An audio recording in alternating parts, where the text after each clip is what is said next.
संगमनेरच्या धांदरफळामधील वक्तव्याबद्दल सुजय विखे यांनी दिलगिरी व्यक्त केली आहे। कसल्याही वादग्रस्त वक्तव्याचं समर्थन करणार नाही असं ते म्हणालेत।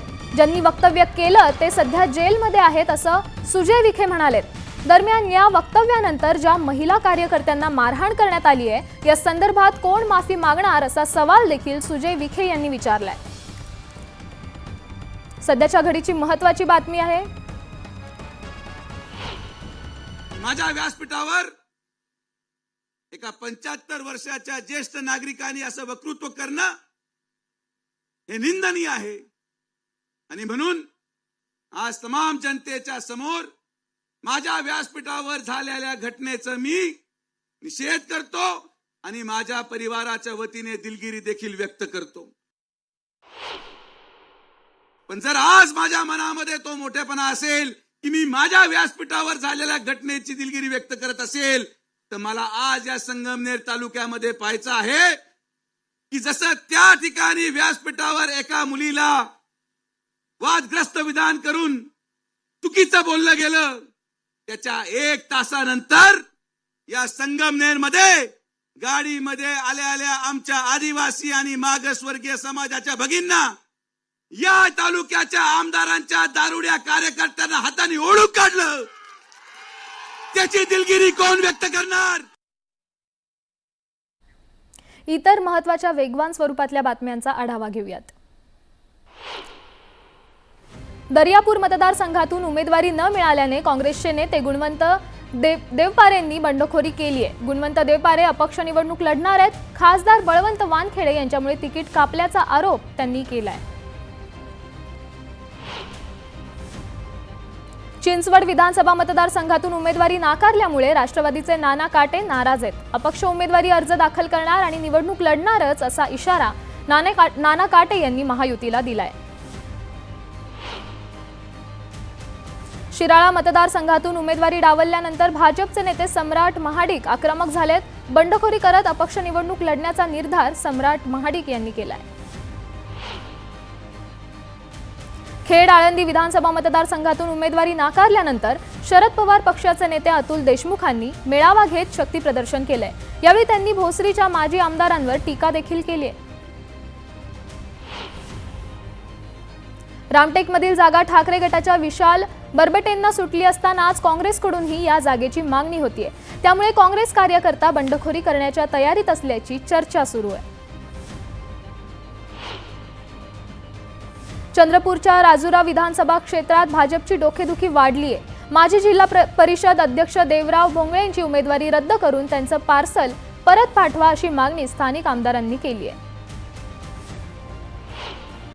मोठी बातमी समोर येते। साताऱ्यातील तासवडे टोल नाक्याजवळ 4,90,00,000 रुपयांचं सोनं जप्त करण्यात आलंय तर तसंच 57 लाख रुपयांची चांदी जप्त करण्यात आली आहे। आरटीओ आयकर विभाग पोलीस ठाणे तसंच तहसीलदार यांची कारवाई ही करण्यात आली आहे। यांच्याकडून ही कारवाई करण्यात आली आहे। राज्यातल्या एका बड्या सोने व्यापाऱ्यानं हे व्यापाराचं सोनं असल्याची ही माहिती मिळते आहे। पोलीस आणि आयकर विभागाकडून सध्या या संदर्भात तपासणी सुरू आहे।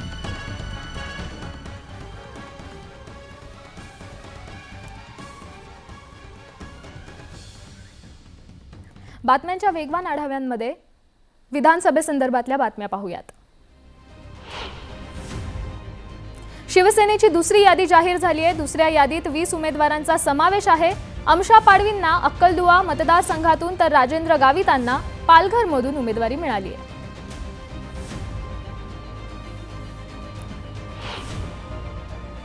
शिवसेनेच्या दुसऱ्या यादीत भावना गवळींची वर्णी लागली आहे। रिसोड विधानसभा मतदारसंघातून भावना गवळींना उमेदवारी जाहीर झाली आहे। उमेदवारी जाहीर झाल्यानंतर भावना गवळींनी पक्षातील वरिष्ठ नेत्यांचे आभार मानले। रिसोड मतदारसंघावर भाजपच्या अनंतराव देशमुखांनीही दावा केला होता। त्यामुळे रिसोडमध्ये रस्सीखेच निर्माण होण्याची शक्यता आहे। नुकताच भाजपमधून शिवसेनेत प्रवेश केलेल्या निलेश राणेंच्या नावाचा शिवसेनेच्या चौथ्या यादीत समावेश आहे। निलेश राणेंना कुडाळ विधानसभा मतदारसंघातून उमेदवारी देण्यात आली आहे।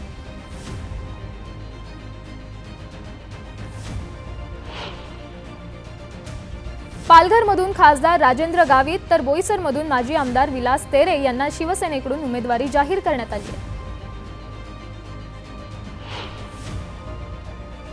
काँग्रेसची चौथी यादी जाहीर झाली आहे। या यादीत 14 उमेदवारांच्या नावांचा समावेश असून पंढरपूरमधून भागीरथ भालेकरांना उमेदवारी देण्यात आली आहे।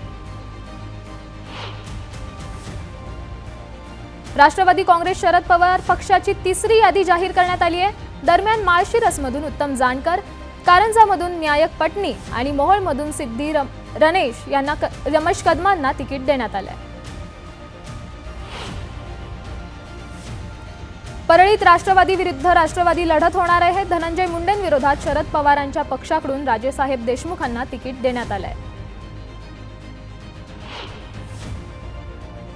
राष्ट्रवादी अजित पवार गटाची तिसरी यादी जाहीर झाली आहे। तिसऱ्या यादीत 4 नावांची घोषणा करण्यात आली आहे। यात गेवराईतून विजयसिंग पंडित, फलटणमधून सचिन पाटील, पारनेरमधून काशीनाथ दाते तर निफाडमधून दिलीप वनकर यांना उमेदवारी देण्यात आली आहे। वर्षा निवासस्थानी झालेल्या बैठकीत देवेंद्र फडणवीस आणि मुख्यमंत्री एकनाथ शिंदेंमध्ये तिढा असलेल्या जागांवर सकारात्मक चर्चा झाली आहे। महायुतीत फक्त 2 ते 3 जागांचा तिढा कायम आहे अशी माहिती आहे। मुख्यमंत्री एकनाथ शिंदे उद्या कोपरी 5 पाखडी विधानसभा मतदारसंघातून उमेदवारी अर्ज भरणार आहेत। यावेळी शिंदे रॅली काढत शक्ती प्रदर्शन देखील करणार आहेत। काटोल विधानसभा क्षेत्रातील देशमुख घराण्यातील वाद संपलाय। शरद पवार गटातून उद्या सलील देशमुख उमेदवारी अर्ज दाखल करणार आहेत। सलील देशमुखांमुळे अनिल देशमुखांनी निवडणुकीतून माघार घेतली आहे। माढा विधानसभा मतदारसंघात मनोज जरांगेंनी डाव टाकलाय। जरांगेंनी धनाजी सखळकर यांना उमेदवारी दिल्यामुळे महायुती मवियाच्या अडचणी आता वाढणार आहेत। कोल्हापूरमधून निवडणूक लढणार नाही तर नाशिक आणि इतर विधानसभा मतदारसंघातून निवडणूक लढण्यास इच्छुक असल्याचं संभाजीराजे छत्रपती यांनी स्पष्ट केलंय। तर येत्या मंगळवारी निर्णय जाहीर करणार असल्याची माहिती देखील संभाजीराजे यांनी दिली आहे। उपमुख्यमंत्री अजित पवार बारामतीत दाखल झालेत। उद्या पवार उमेदवारी अर्ज दाखल करणार आहेत। त्यांच्यासह पार्थ पवारही बारामतीत पोहोचलेत। योगेंद्र पवार यांची बारामतीमधून उमेदवारी जाहीर झाल्यानंतर प्रचाराला सुरुवात झाली आहे। उद्या शरद पवारांच्या उपस्थितीत योगेंद्र पवार शक्ती प्रदर्शन करत उमेदवारी अर्ज भरणार आहेत। शरद पवारांनी यंदा मोहोळमधून महाराष्ट्रातील सर्वात तरुण महिलेला उमेदवारी दिली आहे। माजी आमदार रमेश कदम यांची कन्या 25 वर्षीय सिद्धी कदम मोहोळमधून निवडणूक लढवणार आहे। नांदेड जिल्ह्यातील भोकरमध्ये खासदार अशोक चव्हाण आणि भाजप उमेदवार श्रीजया चव्हाण यांनी जोरदार शक्ती प्रदर्शन केलंय। श्रीजया चव्हाण उद्या उमेदवारी अर्ज दाखल करणार आहेत।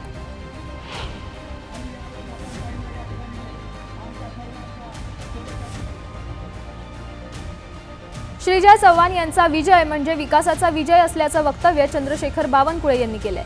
1800 दिवसांच्या भल्यासाठी 20 दिवस काम करा असं आवाहन बावनकुळे यांनी मतदारांना केलंय। चेंबूरमध्ये स्थायिक असलेल्या परळी विधानसभा मतदारसंघातील नागरिकांसोबत धनंजय मुंडे यांनी संवाद साधलाय। चेंबूरमध्ये आलो की परळीत आल्यासारखं वाटतं। परळी वैद्यनाथ मतदारसंघातून सगळ्यांचा आशीर्वाद घेऊन रिंगणात उतरल्याचं म्हणत त्यांनी मतदारांना भावनिक आवाहन केलंय। ऐनवेळी उद्धव ठाकरेंनी शब्द फिरवला असं म्हणत रविकांत तुपकरांनी उद्धव ठाकरेंवर टीका केली आहे। मवियाला कुठलीच मदत करणार नाही अशी भूमिका तुपकरांनी घेतली आहे।